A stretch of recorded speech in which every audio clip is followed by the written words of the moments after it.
Усім прывітанне, з вами па-ранейшаму Зміцер Лукашук і па-ранейшаму з варшаўскай студыі мы вядзем наш сённяшні эфір, стрым сумесны Еўрарадыё і Е-прамова. Працягваем абмяркоўваць падзеі ў Беларусі і за яе межамі. І таму зараз з намі з далёкага замежжа кіраўнік Інстытута сусветнай палітыкі, палітолог Яўген Магда. Добрый дзень, шаноўны пане Евгений. Добрый день, спадар Зміцер. Пане Евгений, я сёння пачытаў допіс нашага з вами калегі, журналісты, так, палітычны аналітык Віталя Цыганкова, які напісаў так: «Пашкадуйце мяне усе, я глядзеў усе 8 гадзінаў вялікай размовы Лукашэнкі. А вось вы, мне вас таксама шкадаваць, глядзелі, вы ж вот вымушаны глядзець такія рэчы». Ну, я прочитав заяви Лукашенка десь по діагоналі, десь більш уважно. В мене, звичайно, є уява. Але я зазначу, що коли ви, Зміцере, вручали Лукашенку мою книжку в березні 19-го року, він тоді тільки 7 годин зміг провести. Йому, значить, кортіло швидше книжку почитати. А зараз такого бажання в нього немає, і він, відповідно... треба перейти на русский, извините. Да. И он, соответственно, не понимал всего происходящего. Но на самом деле я Виталию Цыганкову сочувствую, но он во Львове, то есть я думаю, что львовское пиво ему поможет, и львовский кофе, безусловно. Ну, и пьяная вишня. Да, да. І львоўскі шакалад, да, гэта павінна зняць стрэс. Тым не менш, спадар Евген, тое, што вы пачыталі па выніках гэтай сустрэчы, на што асабліва вось вы, ну, найперш, відаць, як палітолог з аднаго боку, як украінскі палітолог з другого боку звярнулі ўвагу? Знаете, есть такой анекдот о том, что обезьяна разрывается между умными и красивыми. Вот, к сожалению, господин Лукашенко, наверное, по причине того, что все-таки значительная часть мирового сообщества не признает его президентом Беларуси, он пытается разрываться между умными и красивыми. То есть он, с одной стороны, пытается показать всем, какой он мощный руководитель с стальными принципами. Нет, не принципами, чем-то другим, я уже не помню чем. Пусть об этом господин Озаренок в ближайшем эфире расскажет. А с другой стороны, он делает заявления, которые ему позволяют чуть-чуть удлинить поводок в отношениях с Кремлем. Я за то, чтобы он удлинял этот поводок, но я против того, чтобы он делал это за счет Украины. Вось, дарэчы, пра Украіну. Украіна гучала некалькі разоў у гэтым спічы стэндапе Лукашенка, тым не менш, вот не было сказана ніводнага добрага слова. Але пачнем па парадку. Да прыкладу, сітуацыя з тым, што нібыта Пратасевіча на самой справе дапыталі так званыя следчыя з так званай ЛНР. Гэты факт пра што сведчыць? Я вот, честно говоря, теряюсь в этом вопросе, потому что когда прошло это сообщение, практически сразу после задержания Романа Протасевича, то я его воспринимал как информационно-психологическую операцию России и против Украины, и против Лукашенко. Почему? Потому что пустить так называемых следователей из так называемой Луганской Народной Республики, фактически бандитской республики, пустить и позволять им какие-то юридические действия, это сделать достаточно четкий шаг к де-факто ее признанию. По крайней мере, об этом будет трубить кремлевская пропаганда. Лукашенко об этом сказал. Я бы хотел увидеть документ, который подтверждает этот шаг. И для меня такой документ, что скажем, факт визита этих псевдоследователей в следственный изолятор, где содержался Протасевич, был бы достаточным для того, чтобы говорить о том, что Украина должна вводить секторальные санкции против Беларуси для того, чтобы поставить Лукашенко на место. Дело в том, что он, по-моему, немного забыл о том, что у нас товарооборот между нашими странами по итогам прошлого года порядка 4,5 миллиардов долларов, из которых 2,7 — это позитивное сальдо, ну то есть значительное позитивное сальдо Беларуси. Беларусь продает в Украину намного больше, чем в Украину, из Украины покупает. И в этом контексте говорить о том, что, мол, мы так позволили паре бандитов приехать и допросить Протасевича, я понимаю, что в этом может, ну, в этом так называемая ЛНР, вероятно, играет вторую роль. То есть ему важнее показать раскаяние в кавычках, а может не в кавычках, не знаю, Романа Протасевича. Но в любом случае Лукашенко, по-моему, немножко забыл о нормах международного права и о том, что он делает. Далей яшчэ такія моманты. Я, можа, буду, паколькі мы з вами даўно не мелі магчымасці пагаварыць, я буду ўзгадваць не толькі тое, што у адносінах да Украіны прагучала ад Лукашэнкі падчас гэтай учорашняй так званай вялікай размовы, але і раней. Ну і ўвогуле, можа быць, тым ці іншым чынам сюжэты, звязаныя з беларуска-украінскімі адносінамі. Прагучалі словы наконт прызнання Крыма. Маўляў, што вот Лукашенко-то чарговы раз, ну, нібыта адбрыкнуўся ад гэтага пытання. Маўляў, калі вось самы апошні алігарх расійскі прызнае Крым расійскім і пачне пастаўляць тады свае тавары, тады і я, напліваўшы на ўсе мемарандумы, на ўсе пагадненні, на ўсё, што трэба, таксама прызнаю Крым. Тут, конечно, не дзіва то, што ён там можа напліваць на ўсе міжнародныя мемарандумы і пагадненні, але вот сам гэты факт гатоўнасці пры пэўных умовах прызнаць Крым. Ці гэта так, гульня? Ну, Лукашенко о готовности признавать Крым говорил еще в июне, да, после захвата Протасевича, после того, как Украина вместе со странами Европейского Союза закрыла свое воздушное пространство для белорусских самолетов.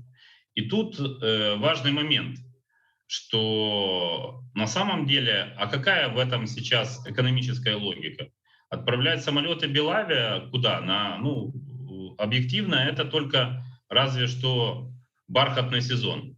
Захотят, все ли белорусы захотят туда поехать, понимая, например, что штамп КПП Симферополь в скобках Россия будет означать невозможность въезда в Украину в дальнейшем.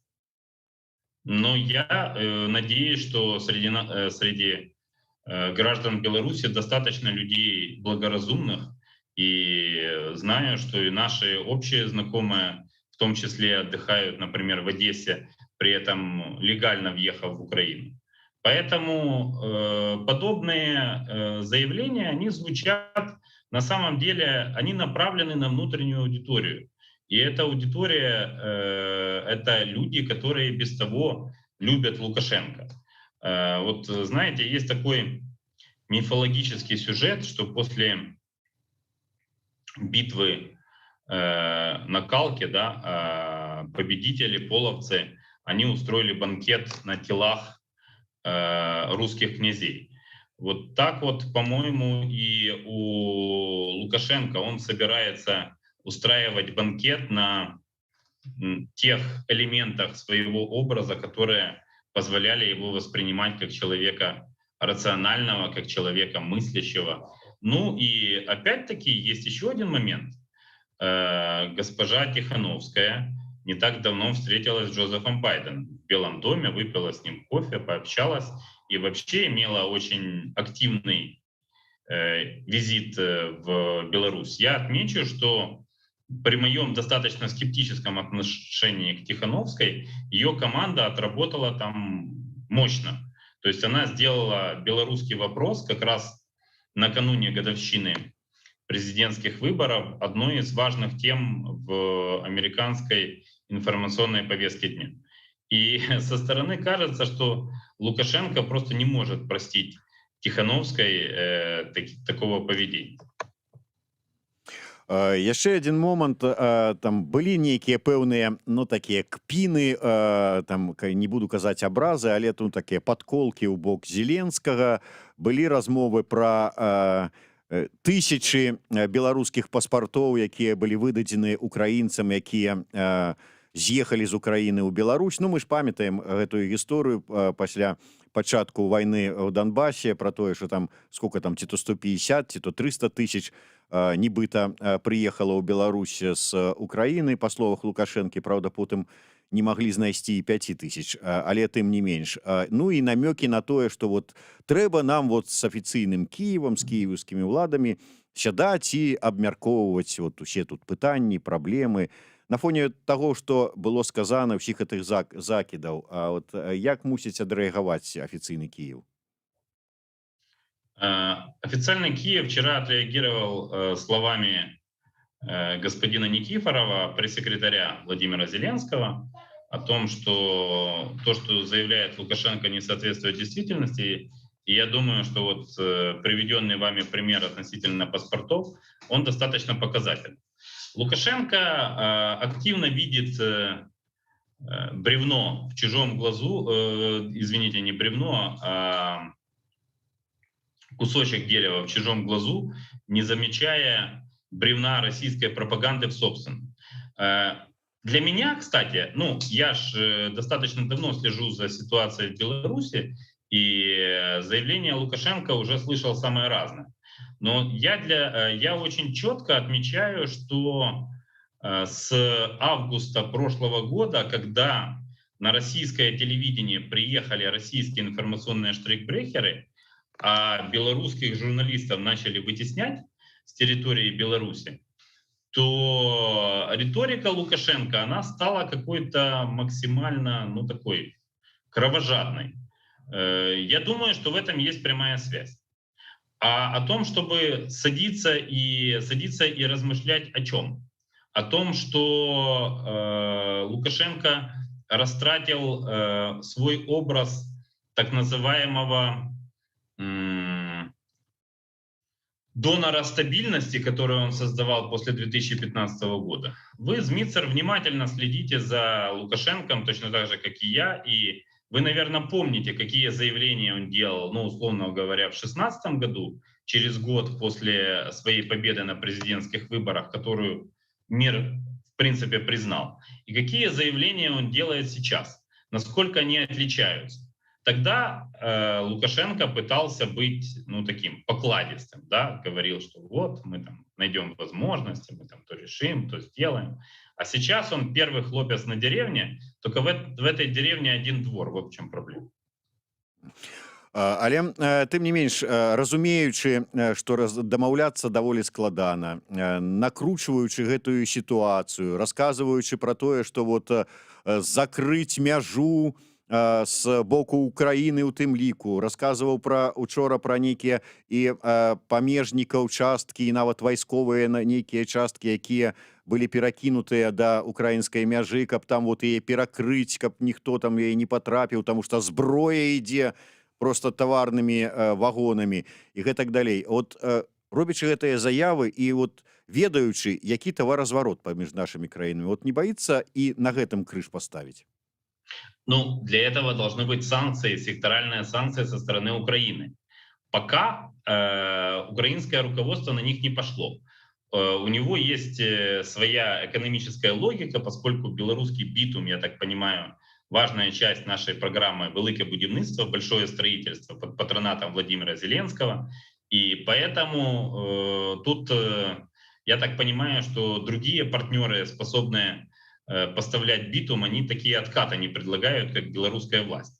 Ну, мы же понимаем, что в Беларуси большой бизнес делают только с разрешения государства. То есть тут никаких иллюзий на эту тему быть не может. Ну и опять-таки приближаются учения Запад-2021. Есть достаточно четкая позиция Польши, Литвы, Латвии. Есть достаточно четкая позиция России. Из соседних государств осталась одна Украина. И если Украина не будет вести четкую линию в отношении Беларуси, это не означает, что должен выйти Зеленский в номере 95-го квартала и изобразить Лукашенко каким-то деревенским хлопцем, который дорвался до власти. Потому что это во многом будет самокритично, исходя из того только, что Зеленский городской, а не сельский. А вот действовать теми апробированными уже мировым сообществом методами, это, по-моему, необходимо. Да, это приведет к экономическим потерям. Но, во-первых, для Беларуси они будут более существенными. А во-вторых, если мы хотим солидарности с другими соседями Беларуси, и Польша это же и наш сосед тоже, то мы должны действовать соответственно. Что касается пограничников, я не припомню, честно говоря, вот каких-то реальных пограничных инцидентов. В первой половине года весной еще был задержан в приграничной зоне украинской, был задержан белорусский шпион, то есть человек, которого украинские спецслужбы обвинили в сотрудничестве с Комитетом государственной безопасности Беларуси. Баш на баш не получилось, то есть такого дела, как было дело Шаройкой политики, не получилось. Вообще у нас действительно 1000 километров общей границы, и ее нужно обустраивать, и ее нужно беречь каждый со своей стороны. А на фоне того, я бы сказал, гибридного проявления, которое Лукашенко устраивает на границе с Литвой, я так понимаю, хочет устроить на границе с Польшей, то рассказывать о необходимости укреплять границу, ну это как-то, мягко говоря, неискренне. Спадар Евген, тым не менш, нават вот вы самі у сваім тэлеграм-канале адзначылі колькі украінскіх, у тым ліку, тэлеканалаў вялі прамую трансляцыю гэтай так званай вялікай размовы Лукашэнкі. Украінскія каналы, прамую трансляцыю. І ось наши гледачы, глядач GD, пытаецца у вас пра тое, вот тыя прагляды, вялікая колькасць праглядаў на тым же самым канале наш і колькасць каментароў, ці сапраўды вот пытаюцца гэта праўдзівыя, ці гэта крымлеботы якога-небудзь палохае тое, колькі станоўчых слоў пішацца ў каментарах под гэтымі выступамі. Мы, конечно, памятаем у свой час там год ці два таму, што там сярод украінцаў Лукашенко быў ледзь не самым папулярным замежным лідарам, але з таго часу мінула шмат чаго і здарылася шмат чаго, але вот зараз пра што гэта сведчыць? Лукашенко уже не самый популярный в Украине зарубежный лидер, это факт. Он в конце 2020 года этот статус потерял, и я не вижу перспектив его вернуть. Потерял из-за всего, что силовики Лукашенко сделали с протестующими белорусами, и потому что украинцы достаточно остро воспринимают события, которые происходили в Беларуси, потому что есть прямая ассоциация с Майданом и достаточно четкая и прямая. То есть я бы сказал, что граждане Украины в массе своей больше солидарны с белорусским народом, чем с Лукашенко. А что касается украинских телеканалов, то они ведь не государственные, как в Беларуси, они частные. И, ну, как минимум 112 Украина, ЗИК и News One, они сейчас в Украине не вещают. То есть они находятся под санкциями Совета нацбезопасности и обороны. Наш вещает, ну, должен же быть заповедник российской пропаганды, хотя бы для того, чтобы его там отслеживать. Поэтому тут я думаю вообще, что организация так называемого прямого вещания, этого большого разговора Лукашенко с окружающим миром, это элемент российской пропаганды, абсолютно очевидный и неприкрытый. То, что Россия заинтересована в своем пропагандистском влиянии и в России, и в Украине, и в Беларуси, это вообще не вызывает никаких сомнений. Ну і яшчэ вельмі важны момант, можа быць, учора яно не гучала, але гучыць пастаянна і раней таксама. Вось зараз позиция Лукашенко такая, что вакол вораги. Коллективный захад вот там Польша, асобна Литва с Латвией, тут вось вораги на мяжы, и Украина. Таксама вот такі вот вораг. Адпаведна, чакаем нейкага, нават размова ідзе пра магчымасць нейкай крывавай правакацыі на мяжы, чаканне вайны, нейкіх ваенных дзеянняў. Усе как бы глядзяць на тое, што такое магчыма на беларуска-літоўскай мяжы. Зараз з гэтым мігранцкім крызісам і гэтак далей. Але Літва ўсё ж такі сябра НАТО. А вот наколькі, на ваш погляд, вялікая верагоднасць, што такую правакацыю ці то з беларускага боку, а то, можа быць, з расійскага боку, каб сутыкнуць лбамі Беларусі Украіну, што яна магчыма. Перапрануцца якія-небудзь агенты з украінскага боку у форму украінскіх памежнікаў і устроіць што-небудзь. Вот вам на радасць Лукашенку все-таки спраўдзіліся яго прогнозы, крывавый инцидент на мяжы. Ну, смотрите, как раз через месяц начинаются учения «Запад-2021», о которых я говорил.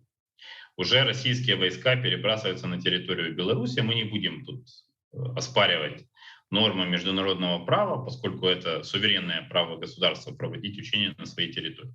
Но я понимаю, что если в окружении Лукашенко есть люди, которые хоть немножко думают на шаг вперед, то они должны смотреть и оппозиционные медиа в том числе. И поэтому так или иначе им придется прислушаться и к моему совету. Им придется понять, что как только российские войска начнут в Беларуси действовать неконтролируемо, не по легенде учения, а потому, каким будут указывать из Москвы, что бы после этого не заявлял Лукашенко, его слова будут очень мало стоить. Это так, мягко говоря. Поэтому этот период, который начнется через месяц и будет продолжаться неделю, он будет действительно напряженным для всех соседей Беларуси. Но любая провокация, она имеет свойство получать такой или иной ответ.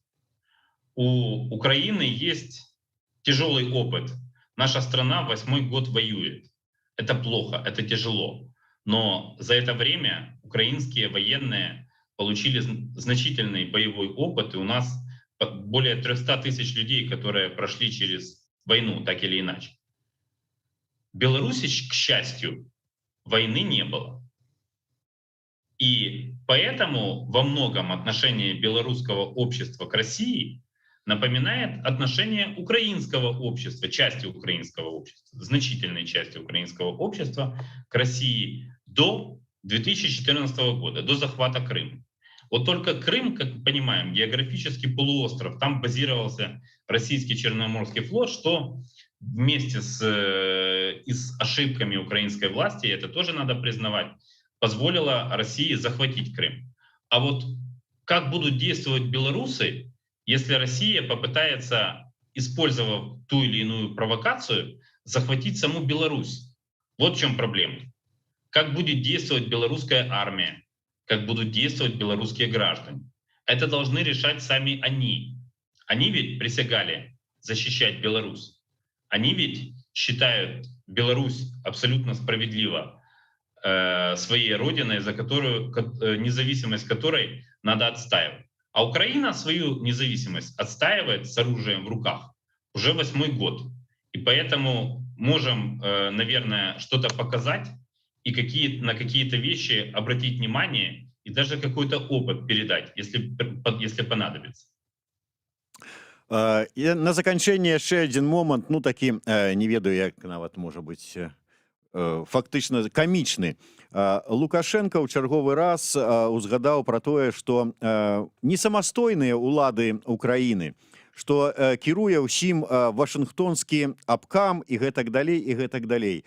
Вот асабіста мне смешна гэта чуць ад чалавека, які ездзіць з дакладам к Владимиру Путину, прычым так і паведамляецца, далажыў Владимиру Путину, які узгадняе тыя ці іншыя свае дзеянні з Путиным і з Москвой, які потым раіць Украіне закон, як ён правильно называецца, нацыі, там вот як этому быў, Коренных народов. да, коренных народах. Вот, а чаму б было вот не ўзгадніць ты народ гэты законопроект з Путиным?